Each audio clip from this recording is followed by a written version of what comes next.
Okay, well, all set, I think. Today's program. We sent you an invitation with the program, and we will stick to that. I will welcome you all once again. My name is Henk Nieboer, Director of EcoShape. After that, we will have a presentation by Anneloes of Defacto, which is a design company. They did a wonderful project with urban nature-based solutions in Kigali, Rwanda. After that, we will have Ruurd Noordhuis of Deltares telling us about a very interesting project in the middle of our country, the Netherlands, the Markerwadden. And after that, we will have Justin Ehrenwerth of the Water Institute. He's doing a very interesting research on the barriers of large-scale implementation of building with nature in the United States and what we can do about it.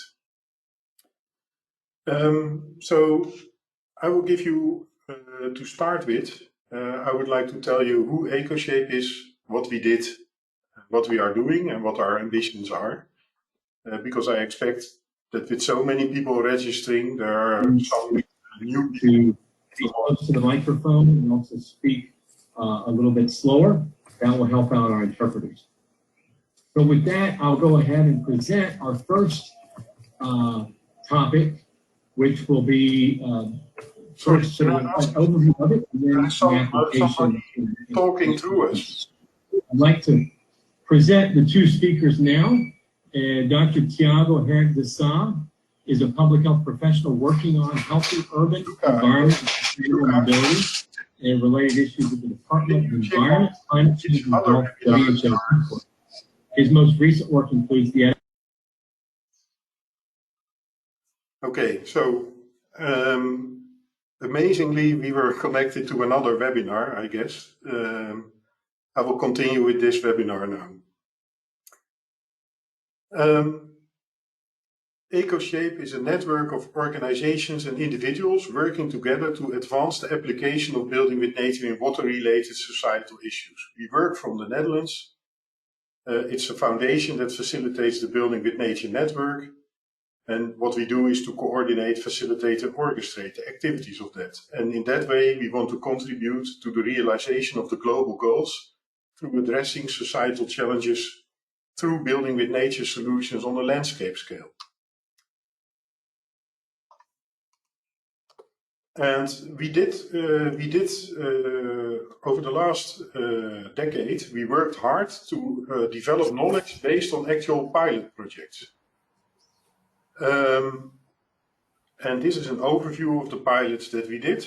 So there were pilots on sandy coasts, there were pilots in freshwater lakes. And am I still sharing the screen? Because no. It seems I was kicked out. You're not sharing. So we're back.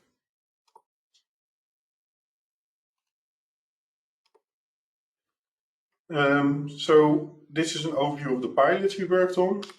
Based on these pilots, we developed building with nature concepts for various landscapes, lowland lakes, rivers, estuaries, sandy coasts, muddy coasts, cities and ports. And we have published a book, which you can buy through the major book-selling platforms, where we present how to apply these building with nature concepts in these various landscapes. Well, the program is driven by a group of partners who contribute to the activities of it. And this is an additional list of partners. And our ambitions are to realize building with nature projects on a landscape scale and to create the enablers to fulfill these ambitions. And so we need to develop additional technological and system knowledge. We need to work in a stakeholder approach to familiarize ourselves with that. Work on business cases, capacity building, new management, monitoring and maintenance practices, and institutional embedding. A group of organizations, we want to continue as a business ecosystem, which is a group of organizations who want to achieve something together which these organizations cannot achieve by themselves. Therefore, you see all those partners working together. And the EcoShape Foundation will manage this in a strategic community where also individuals can join. We will develop new ideas, new concepts, needs for research. We will identify projects. If people would like to join forces, they can form a sub-community in the form of tables, which are relatively small communities of organizations and people working together to develop pilot programs, projects, or knowledge programs. We have at the moment 4 tables active: accelerating adaptation in Asia through building with nature, beneficial use of sediments, building with nature in Africa, working in the WACA program, and nature-based solutions in cities. And next to that, we would like to build up a community of individuals supported by a LinkedIn group, which you can join. And yeah, you can find the link here, but you can also, through the search function in LinkedIn, look for EcoShape Building with Nature and join us. If you would like to keep in touch with us, we have a Twitter account which regularly tweets, LinkedIn community, and LinkedIn company page. So we would like to encourage you all to follow us. And this webinar today is a first in a series that we will continue through the year with an interval of approximately 6 weeks. And we will ask our community to come up with suggestions what to present. So if you have ideas or you have an ambition to present something, yeah, please get in touch with us. So that's what I wanted to present. Let me see if there are any questions at the moment. Hi, could you please turn off your camera?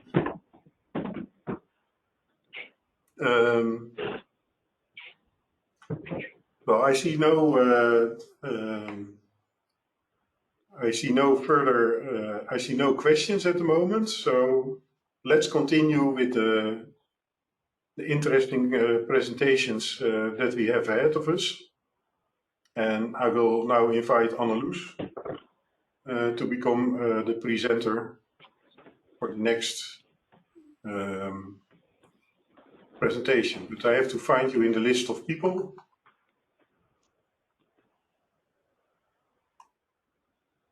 Yes, that works. Okay.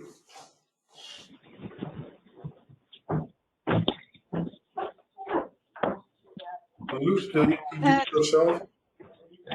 Yes, I will. I'm Anneloes Nillesen. I'm an urban designer at Defacto Urbanism. And for the past year, we worked on an urban nature-based solutions project for Kigali. This was a study commissioned by the World Bank, and we worked in, as we always do, in a multidisciplinary team. And this time that is with Deltares, HKV, Royal Haskoning DHV, Share, and CGIS. And we're involved from the design part. We often work in those multidisciplinary consortia to tackle complex assignments and make interdisciplinary strategies. In this MBS Kigali project, we approach nature-based solutions a bit wider than it's sometimes approached, and we really looked at the combination of water management and additional benefits. And those additional benefits for the urban context could, for instance, be ecology and recreational space, but also playgrounds, urban functions, and recreational spaces and urban routes combined with water management. As said, we did that for the city of Kigali. Here we see the city outline with the urbanized part and the more rural and partly still natural area surrounding it. And here in the gray hatches, we see all the areas that are opted to be developed in the Master Plan 2050. So what we see is that there will be a huge increase of urban area and a big urban extension. What we did is that we looked both at the flood mechanisms as well as at the urban context, and we made an analysis of all the different catchments because this is a very hilly area with a lot of slopes and wetlands at the bottom of them. And for each of those catchments, based on the flood risk model, we defined a kind of assignment for that catchment. Should we store the water, delay the water, or drain the water? So we're really looking how can we either increase the roughness on the slope so that the runoff is slowed down, there's more infiltration, and also more water can evaporate. One of the other aspects we're looking at is the delay in the drains, so applying step drains that delays the runoff, as well as capturing the water either in the public space as well as on building surfaces. We made a huge toolbox of potential nature-based solutions that could be applied to do that. And then based on the urban typologies in the area, here we see the urban typology map with huge differences. We defined what nature-based solutions could be suitable for which area. So we see, for instance, the Mount Kigali, the forest area, the central business district with a lot of commercial buildings and high building standards, the housing development areas at the rural sites, and also urban upgrading locations. And of course, in each of these situations, different nature-based solutions could be suitable. And as said, all the time, we looked at those slopes, at the flood mechanisms, which is mainly caused by local flooding due to rainfall, erosion and runoff, and siltation of the drains due to the erosion. We also looked at the urban challenges and ambitions, which are many in the city of Kigali. There's an upcoming urban upgrading program. Walkability is very important, greening the city, increasing the urban quality, the urban expansion, the need for recreational space and infrastructure development. And based on that, we developed a strategy that has two components. One of the components we call the big difference. These are, for instance, protecting the wetlands, protecting the existing forest area, and even improving these really as the backbone of this nature-based flood risk strategy. And the other component is mainstreaming. So that is making sure that a lot of small nature-based solutions can be well implemented within the local policies and local projects. Some examples, the wetlands, so they are really in this big difference, the core of the system. And there we see that the city of Kigali already removed a lot of the encroachments from the wetlands.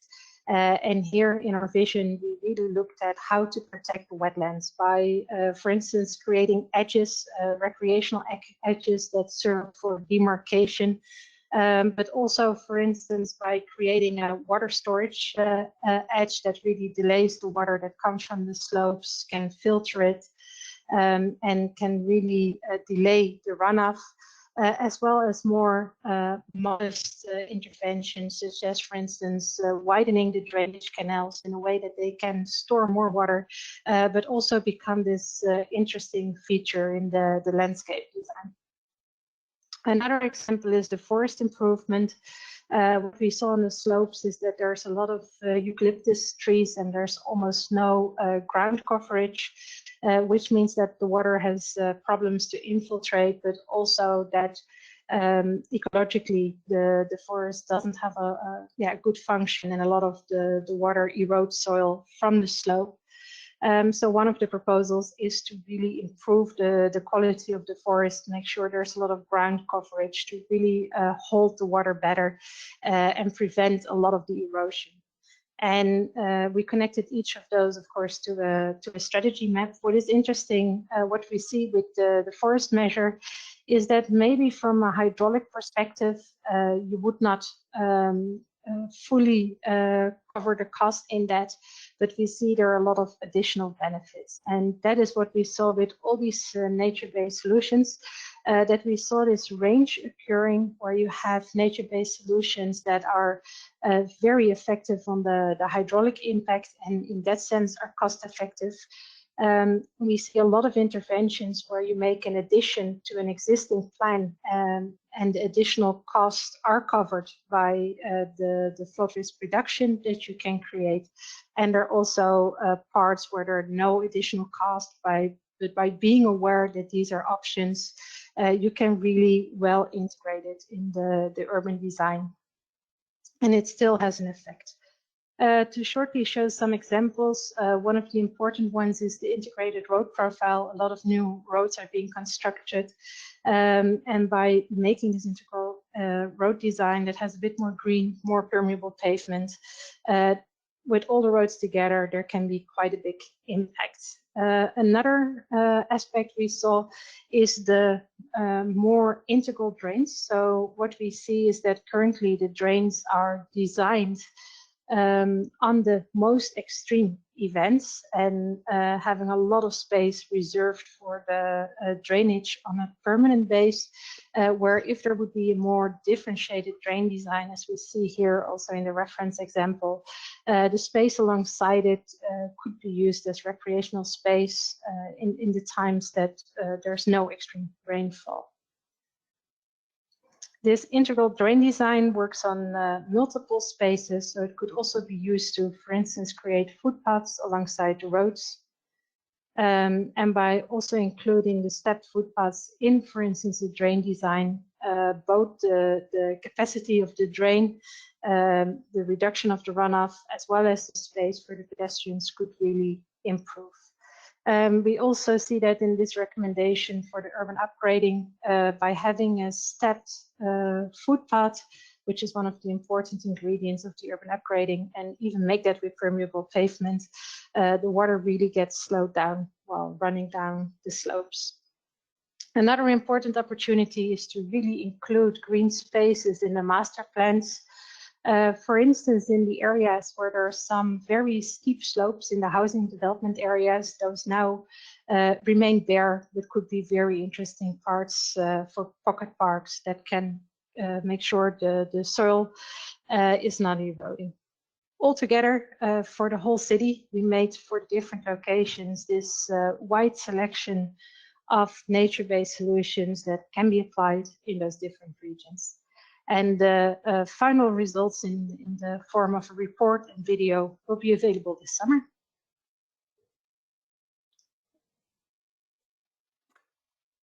Thank you very much, Anneloes. A wonderful example of nature-based solutions in cities, in my opinion. That's why we are really glad that you agreed to join us. There are a few questions, so maybe we can go into them. One is very specific, the other one is a little bit broader. The first one is why did your client want to work with nature-based solutions here instead of hard construction? What was the reason? That's a good one. And I think it's mainly in really the potential they see. And I think the World Bank in general has nature-based solutions very high on the agenda. And I think in Kigali, there's a huge potential to really apply them, because you have the slope area, the delay of the rainwater is very important. And since there's such a strong greening the city ambition, there's a lot of movement, transition. I think there are a lot of opportunities. And I also see in the questions that they say, why nature-based solutions and not a hard construction? And I think that is actually one of the aspects that would be a really interesting follow-up, is that now we focus on the nature-based solutions, but it would of course be very interested to really have this methodology in which you can, for the whole city, make this assessment of where would the grey infrastructure be more effective, and at what places can you really create that extra benefit with nature-based solutions, and where do you make what decision, why? Okay, that might be an interesting thing to research in the future. There was also a question about the ground cover. You mentioned you needed to restore ground cover. Was that gone because of grazing animals? Did you need to fence them out? Or? In this case, not. We worked with a team of experts, and what our expert on that found is that actually the eucalyptus has the type of leaf, and that when it falls on the ground, it kind of makes it difficult for the ground coverage to grow and to have this healthy layer of ground coverage. So it really has to do with the type of vegetation. We're actually hoping for more animals to come into the area. Yeah, yes, more biodiversity. Huh? And yeah, what do you see as the potential barriers for implementation? I think with all nature-based solutions, there's still a lot of potential barriers. What we see is that simply the references are still a bit limited. If we compare to the grey infrastructure, the whole body of knowledge, the cost references, the maintenance references are still a bit more limited. And in general, I think this requires an integral approach that is sometimes quite challenging. So it will ask for different departments to really work together, and for for instance, ministries of infrastructure to really include those urban planning aspects, but also for the urban planners to understand the water system. So that is, I think, in general, the challenge with integral approaches. Okay, thank you. Well, there are some more questions, but in view of the time, I would like to continue. We will try to come up to the other questions, maybe through mail or through the chat later. Anneloes, thank you for this great contribution, and let's keep in touch to see how we can advance this kind of applications in other cities too. You're welcome, and thanks all for your interest. Yeah, you're welcome too. So I propose that we will continue now with Ruurd Noordhuis of Deltares, and he will tell us about a very special project in the Netherlands, which we are very proud of, the Markerwadden project. Ruurd, can I give you the floor? Yes, thank you. But you still have to make me a presenter, I think. Yes, I will do that. Here you are. Yeah. You should be the presenter now.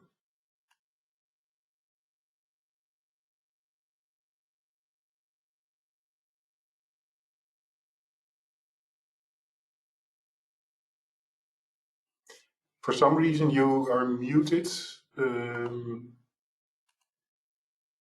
Now you are unmuted, I think. You can hear me now? Yes. Okay.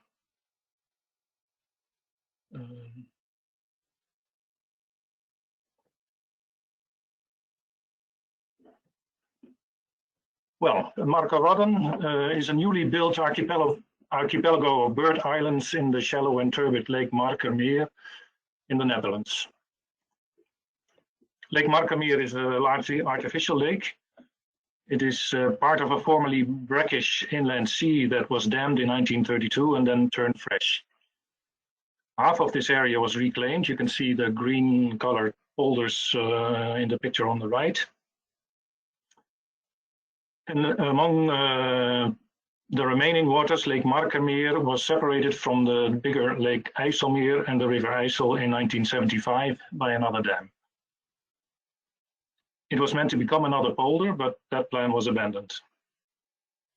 The lake now has a surface of about 700 square kilometers and a depth of about 4 meters. And it has clay, sediments, and turbid waters because of the wind action and erosion of the clay sediments. Shallows, or real shallows, and land water transition zones are almost absent. It used to have a eutrophication problem, but that was dealt with. But with the reduction of nutrients, the production decreased as well. and so did the number of birds. The targets that were set for birds under Natura 2000 were no longer met, and that meant that development of other types of use of the lake, like recreation and building activities, had to be restricted. By building the islands, we are trying to better facilitate the birds by increasing habitat diversity. New breeding habitat is created, but by improving underwater diversity, we also try to boost food production for the birds. This project was started by Natuurmonumenten, which is our largest nature conservation association with over 700,000 members. And they were joined by the government and several other parties like EcoShape. And the building started in May 2016 on a budget of 75 million. In the larger picture, you can see the suspended fine sediments of Lake Markerwadden, resulting in a typical greenish gray color, contrasting with the darker and more clear waters of Lake IJsselmeer next door.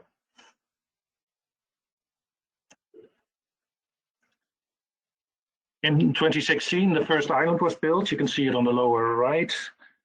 And you can see a complex of ring dikes that are filled with the clay and silt collected from the lake in an attempt to also reduce the silt load of Lake Markerwadden and increase local transparency. By the end of 2020, 4 more islands were built, and the complex now had a surface area of about 13 square kilometers. The first island is now accessible to the public, and it has a small settlement. The others have restricted access. In the satellite shot on the right, you can see the scale in proportion to the lake. And again, the turbid waters of Lake Markerwadden in contrast to the more clear waters of Lake IJsselmeer on the top right. These islands were quickly colonized by pioneer marsh plants like this yellow fleawort and cattails. And between those plants, enormous densities of insects emerge as potential food for birds. Here you can see Yvonne Kalert, one of the researchers studying this effect.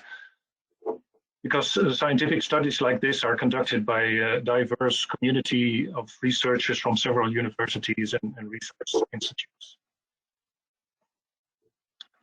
Also, fish was studied, and fish fry was found to be abundant between those marsh plants in the waters between them, and biomass was much higher between those marsh plants than in the shallows with bare sand bottoms, particularly when they were exposed to wind and water activity. Submerged plants have also arrived, 12 species so far, but the densities are still low, and as a habitat for fauna, these areas are still in development. But nevertheless, the birds have arrived in their thousands, and in 2020, about 7,000 breeding pairs of 43 different species were recorded, as well as some 25,000 migrants and wintering birds. Several species reached substantial shares of the total Dutch population, and a few species were very rare. There was even a first for the Netherlands, a breeding long-tailed duck. In the lower right, you can see the colonies of the common tern, starting in the west, where the first island were finished, and spreading to the whole complex in the next few years. For a few key species like this common tern, the breeding success was also studied, and it turned out to be very high. In 2017 and 18, almost 2 chicks per pair were reared, were fledging, and that is very high for common tern. But whether this will hold remains to be seen, and it will depend, of course, on management of the islands. But for now, we are very happy with the results so far.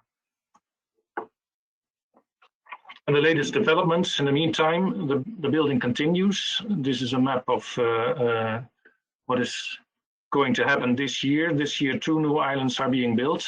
They already started, and that will result in another 3 square kilometers of islands and shallows. And after that, hopefully, a phase 2 will follow, and more shallows and islands will come. And in addition, there's also another project of similar scale that's been carried out just a few kilometers to the north, an area now called Nillesen.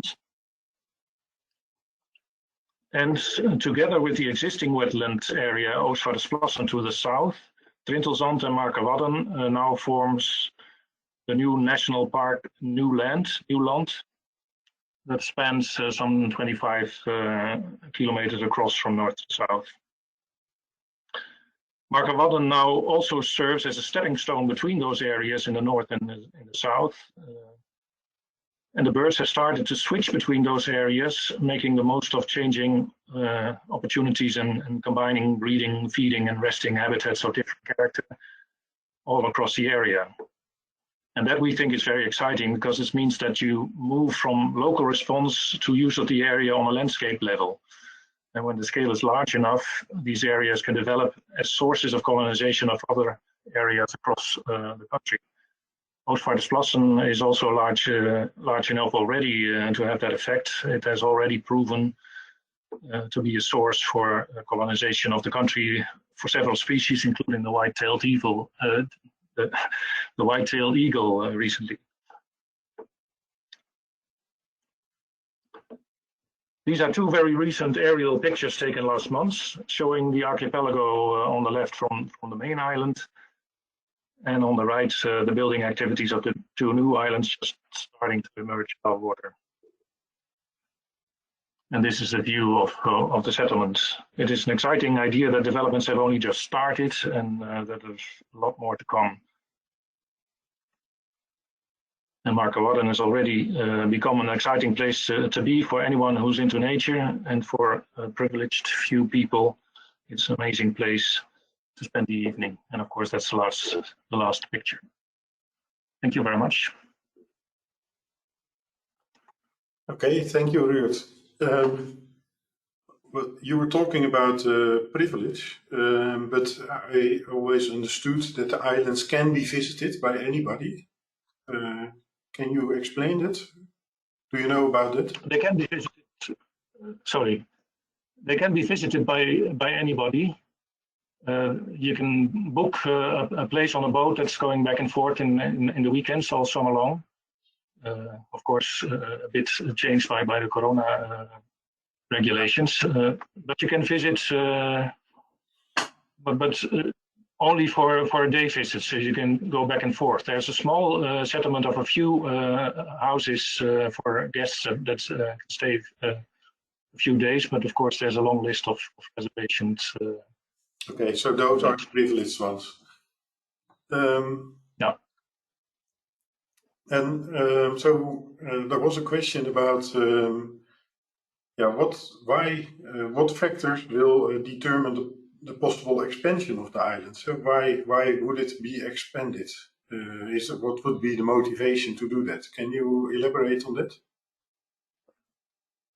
Well, you need scale for this kind of projects to have an effect on the system. So one of the goals was to improve the Markermeer system as a whole, and then your shallows and your islands and land water transition zones have to be have to have enough scale to have an effect on the total system.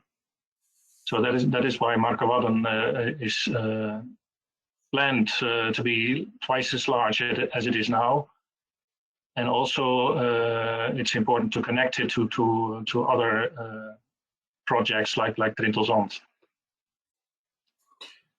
And do you? But of course, it's also about money.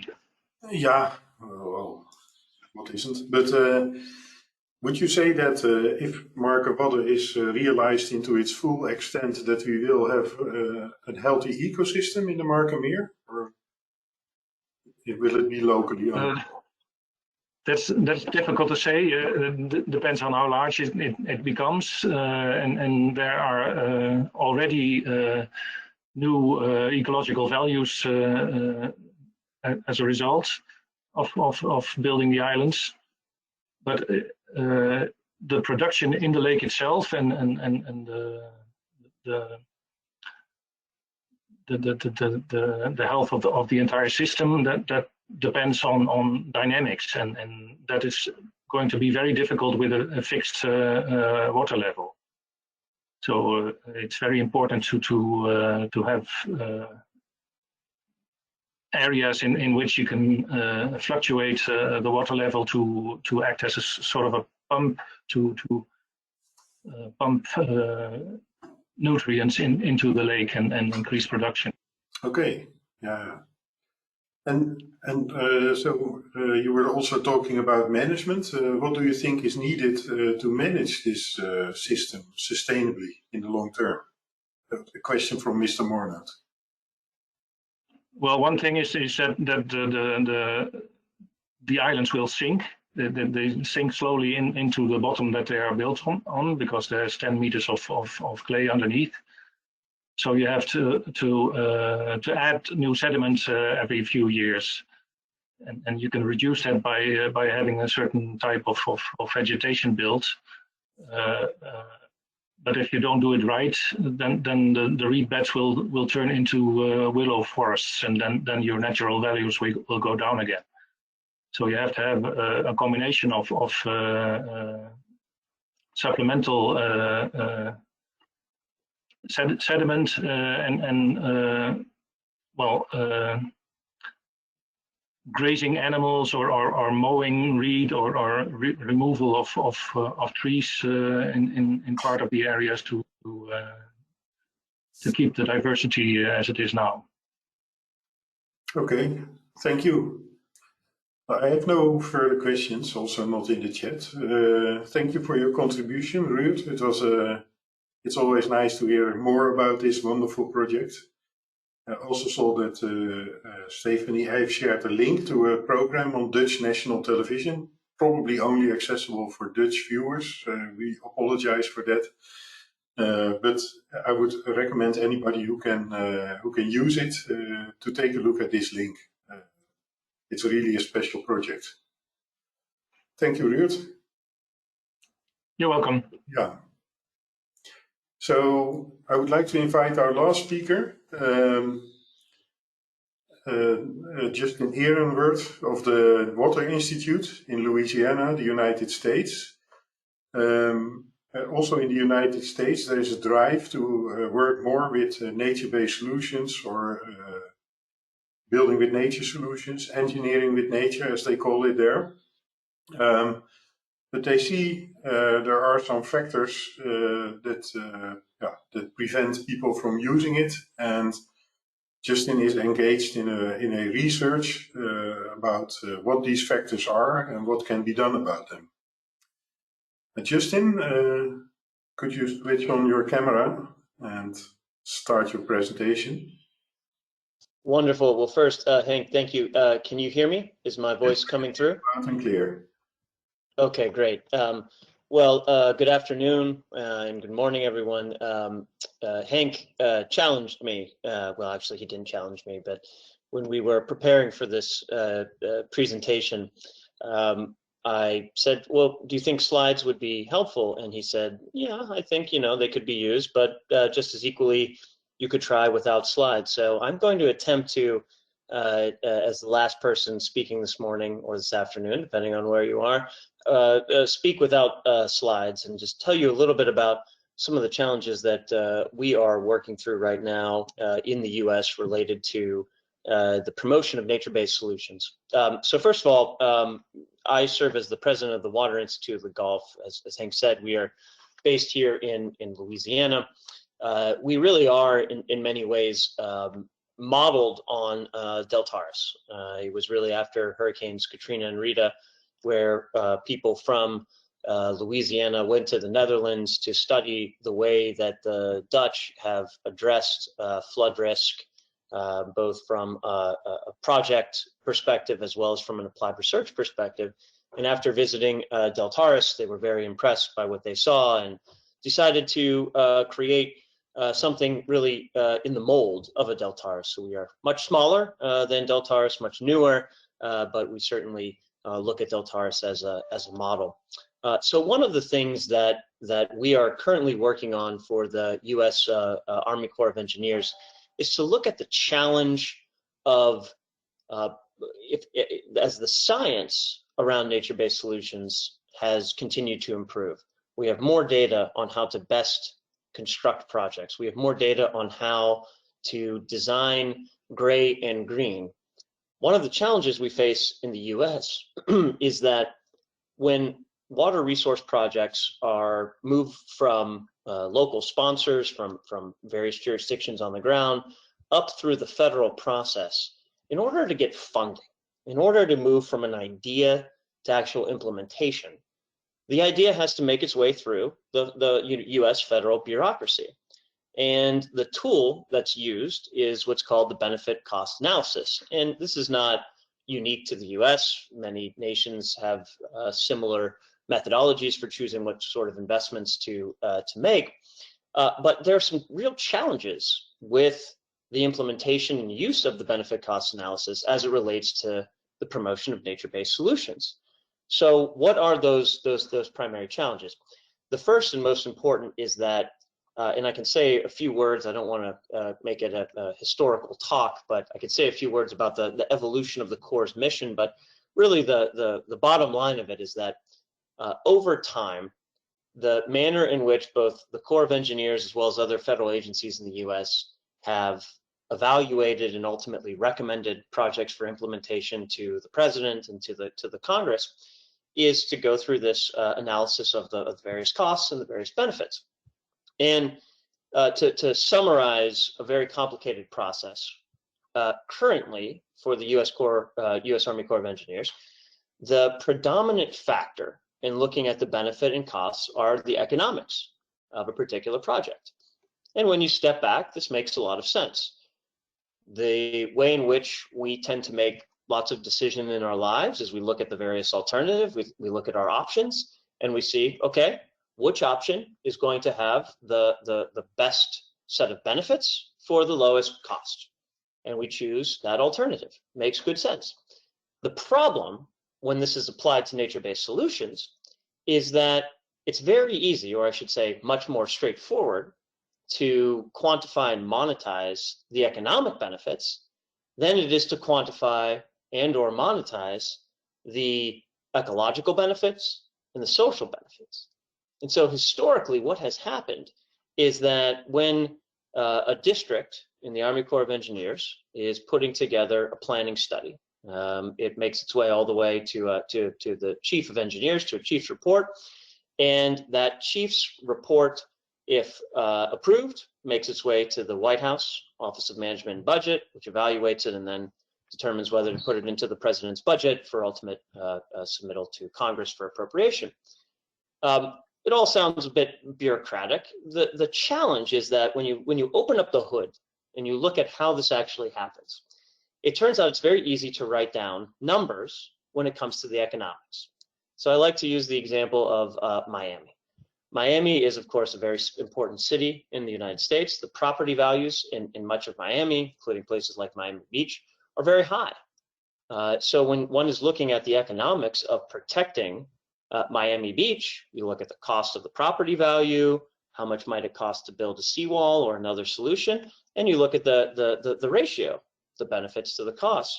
When property values are very high, it will often turn out to be the case that that project to protect a high value property area will do well. It'll have a high ratio. Conversely, if you're looking at a historically underserved area, an area where perhaps the population is of color or has faced historic and systemic racism, you'll see lower property values. And as a result, oftentimes projects that are suggested, whether they're nature-based or otherwise, to protect a challenged area will have a low ratio because, again, the economics don't work out. Well, for many years, it's been the case that districts, and this applies much more broadly than the Army Corps of Engineers alone, but that federal agencies have been encouraged to not only discuss the economics of a project, but to talk about the ecological benefits and to talk about the social benefits. And I won't try to summarize the state of many decades of work around ecosystem service valuation, the science of social valuation. But what I will say is that in practice, it has often turned out to be the case that the economic benefits are very easy to write down in number form, and that the ecological benefits and the social benefits, they oftentimes are written out. It's written out into we call it beautiful prose and poetry. And you could talk beautifully about the ecological benefits of a project, about the social benefits of a project. The problem is it makes its way through the process, and alternatives are evaluated. Those social benefits, those ecological benefits, the text is written and it exists. The problem is, how do you put that into the ultimate numbers? How do you put that into the numbers such that those alternatives that have great ecological value, great social value, are recognized for that value? Today, as it turns out, unfortunately, at least for the Army Corps of Engineers and a few other federal agencies, that's not being done as well as we think it might be. And so as a result, one of the things that the Water Institute is currently doing for the U.S. Army Corps of Engineers, we're working through the Engineering with Nature program, led by Todd Bridges at ERDIC in Vicksburg, Mississippi. And I know many of you are close colleagues with Todd and Jeff King in that program. And it's really a wonderfully collaborative program that has developed deep bonds and I think connections really across around the world in trying to think better about these challenges. So what we have been asked to do by the Army Corps of Engineers is to go through a process to select 6 projects, 6 planning studies that contained some facet, some element of nature-based solutions. And to highlight those 6 projects, we'll pick from a range around the country, different geographic areas, something on the West Coast, the East Coast, the Gulf, inland, different techniques, and ultimately find 6 projects, not that are exclusively nature-based solutions, but rather projects that were designed to be that mix, a blend, if you will, between gray and green. And to look back at those 6 planning studies. They will likely be studies that were not ultimately authorized, well, maybe authorized, but not had funds appropriated for implementation because perhaps of this challenge, because perhaps the benefits and costs were not calculated as rigorously as they might otherwise be. And what we will do is, after highlighting those 6 projects, we will look back at the body of work around ecosystem service valuation. Again, our scope in this endeavor is not to reinvent or to even make perhaps any unique contributions to the long practice of ecosystem service valuation, but rather to select from a range of alternatives of doing ecosystem service valuation, a methodology that we think will be best suited to what the Corps of Engineers and the U.S. government could really implement. And I should say, in some of our early conversations with a series of collaborators, one very important question has been posed, and I've been asked, well, how is it that you plan to evaluate all of the different ecosystem service benefits? They're so vast and so complicated, and you know, we have been debating, excuse me, the full range of benefits and ecosystem services that could be quantified for decades. How will you ensure that every single one of those benefits is appropriately quantified and perhaps monetized? And what we've said is that we promise that we will not get it 100% correct on the first try. In other words, we recognize that it won't be possible to quantify and or monetize every single benefit. And our belief is that's okay. That's okay, because today, again, beautiful poetry is written, beautiful prose is written about the ecosystem service benefits. We need to translate that into numbers. We need to quantify and potentially monetize. And the same applies on the social side. And the social side is perhaps even more interesting, complicated, and just as important as the ecosystem service side.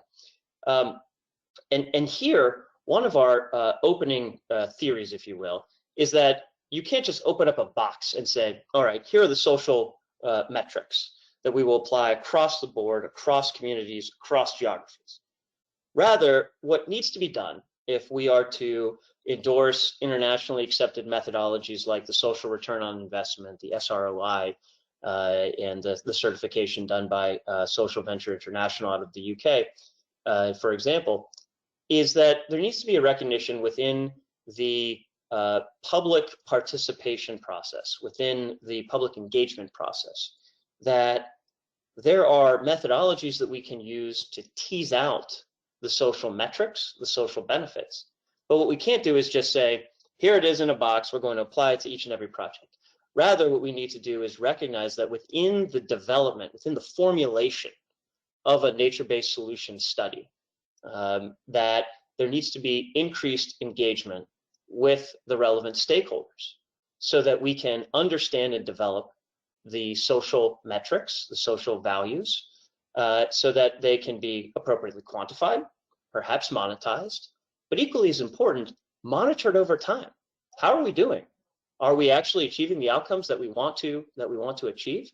And so to really, I want to make sure I leave some time for any discussion that for any of the presenters, but to very briefly dance on the pin that is how this has been done to date.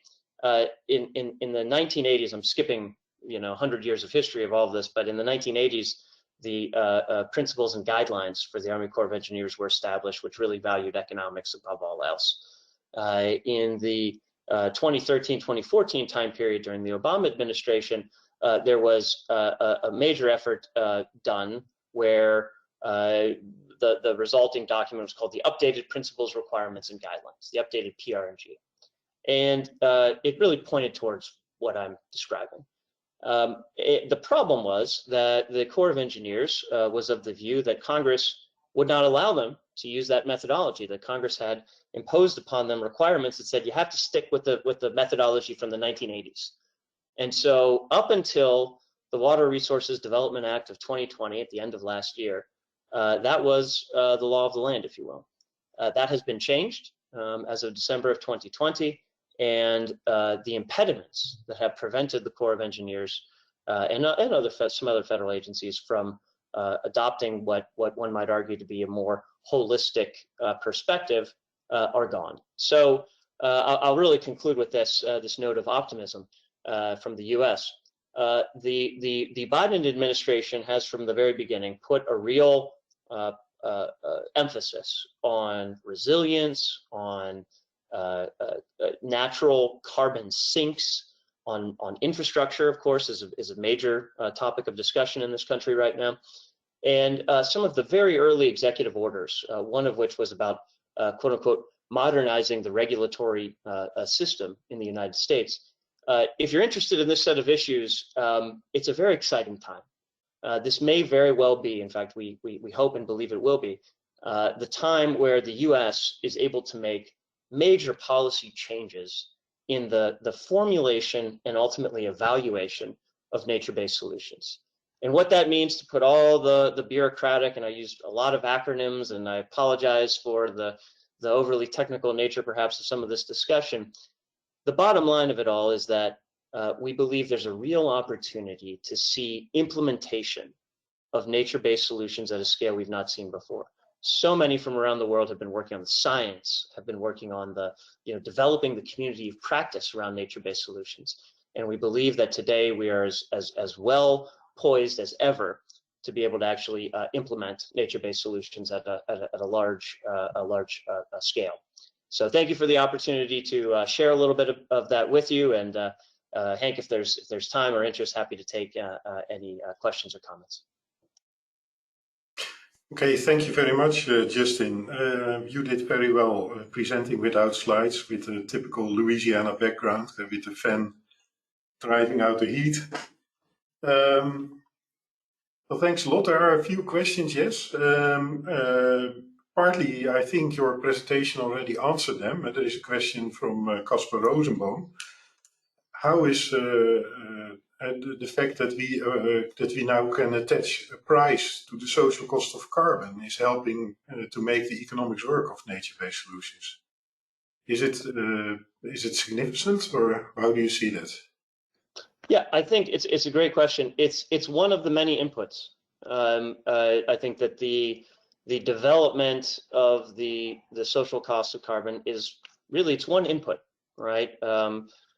It's a recognition. I think it really underscores everything that we talk about when we talk about a better evaluation of the costs and the benefits. If there's not a social cost of carbon, if we ignore that, then we're really not doing a fulsome analysis of should we pick this project or not. Because the underlying premise, and I probably should have said this in my comments, is that there'll never be enough money to implement all of the wonderful project ideas that we have. There will never be enough money. So we're going to have to make difficult decisions as to what we should implement and what we should not. The only way to make smart decisions about all of that is to look at the full range of costs and benefits. So the social cost of carbon is a hugely important input here. And I think it will be important. It's not dispositive. It's not the one solution to all of this, but it's definitely a very important input. Okay, thank you. Yeah, there was also a question from Brazil, from Mr. Francisco Vega Lima, about how regulatory agencies approach these new concepts. I think that there was a lot of that in the last part of your presentation, that it's also a question of political will. People need to want those solutions, and if they don't want it, then it's very difficult convincing them. How do you see that? No, I think it's a very good. It's a very good point. At the end of the day, there needs to be a belief that, and this perhaps is one of the fundamental premises of looking more rigorously at nature-based solutions. There has to be a belief that building with nature, building infrastructure solutions that are adaptive and that can be adaptively managed, that there's an implicit benefit there. In other words, there's a recognition that we can't simply engineer our way out of the challenges that we have today. And that's a major change from the history, if you will, of how we think about infrastructure, at least in this country. And so there's ultimately the engineering of building with nature, or as the U.S. Army Corps of Engineers calls it, engineering with nature. There's the true science to that, but there's also a recognition of the limitations of strictly building with gray. And I think we're seeing more and more of that. You know, I am in Louisiana with the fan blowing. It is already getting warm for the summer. One of the things that is near and dear to our heart, of course, is the Mississippi River. And when you go back and you look at the late 1800s, National Geographic magazines that were written at that time, articles written at that time, they foresaw that as we build levees along the Mississippi River, the good news is we'll prevent flooding. The bad news is we're going to cut off the sediment source in our delta. These were not unknown challenges even 100+ years ago, but there's a recognition that today we have no choice. We must look at the full range of alternatives and the full range of solutions. And the only way that we'll make good investments and good decisions is by having our decisions be based on the best available science and looking at the trade-offs, the costs and the benefits. So I do think that the political will, if you will, around this set of topics is here in a way we've never seen it before. And so those of us involved in this work are very excited. This is an exciting time to be focused on this set of topics. And I will say that in the US, we need the help of everybody who's participating in this webinar and your colleagues to make sure that we're thinking about this in the right way, that we are adaptively managing our very process of valuation. And I know there's just so much that we could learn and benefit from the insights of really the global community working on nature-based solutions. Okay, thank you very much, Justin. I will leave it here. There was one suggestion: you should design great solutions, and then the tourists will pour in great numbers, and then you have your business case also. So keep that in mind, please. And I would also everybody suggest to take a look at the last remark of Judith with how to approach it with various types of government. Well, that being said, I would like to conclude today's seminar. I promised you we would stick to the time. We did not completely do that. Nevertheless, I would like to thank everybody who joined us today for the presence and their input. Keep on following us. We will come back with more of these small webinars presenting various topics. And for ideas that you would like to see presentations on, you can send us a message either through the general mail address of EcoShape or through LinkedIn. So thanks again for being with us, and I wish you a nice day, the rest of the day. Goodbye.